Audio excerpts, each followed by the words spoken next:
There's been a long drought. The food crisis is deepening. Why? Is this just unpredictable Mother Nature's doing, or are there other forces at play? The hidden story behind hunger, why we need food sovereignty and climate justice. In South Africa today, a fatal crisis is plaguing the land. Millions are suffering from it. Not only is it making survival difficult, it is ruining lives, destroying families, fragmenting communities, and crippling local economies. We're not talking about HIV/AIDS, or TB, or diabetes, or hypertension. We're talking about hunger. Hunger and its close relation, malnutrition. In a country that is abundant in resources, with great mineral wealth, modern cities, and fantastic tourism potential, over 50% of the nation's men, women, and children are food insecure. Who or what is to blame? Some blame it on the drought. Some blame it on the El Niño climate cycle. Some blame it on climate change. Some blame it on the government. Some blame it on corruption. And some blame it on apartheid. These factors are all to blame, to be sure, but there's an elephant in the room. The truth is, we have been forced into an unsustainable, globalized, and coal-driven economic system that cannot feed and sustain the nation. The guardians of this corrupted system, a coal-driven minerals energy complex, and a rapacious cluster of globalized food corporations supported by the state, contribute directly to this country's climate, energy, and food crises.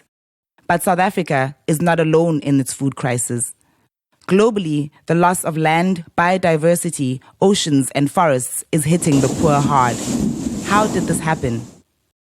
Let's go back 200 years or so to the Industrial Revolution in Britain and Europe. Powered by new coal-fired technologies fueling their furnaces and factories, the capitalist economies of the global north spread their tentacles across the world. By the 20th century, 7 Western oil corporations controlled the global oil supply. Today, despite global warming, these corporations are still extracting oil through fracking, tar sands, deep-sea drilling, and a new scramble for Africa's oil. And here we are today, about 200 years later, in the post-colonial, post-apartheid, post-Fordist industrial age, bang in the middle of a planetary crisis. Capitalism is a key cause of deforestation, carbon emissions, and global warming, as corporations continue to pursue growth and profit above all else. For the last 20 or more years, the annual COP meetings of the UN have affirmed the interests of rich countries and corporations.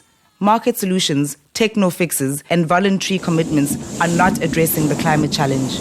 We need a new paradigm for a transformative, just transition. Let's think again about the web of life. Let's appreciate the interdependence we have with nature and build grassroots power for system change. Pioneered by La Via Campesina, the international small-scale farmer movement, food sovereignty is now an international campaign. Strengthened by international solidarity, the food sovereignty movement has the potential to challenge profit-driven food corporations and democratize the global food economy so we can adapt our food systems to climate change. Under the banner of SAFC, an alliance of farmer groups, unions, organizations, and communities, we are fighting for a food sovereignty pathway and system. Copac, like many others, supports the SAFC and the solidarity economy. Together, we can build a red-green alliance for a just transition now to sustain life.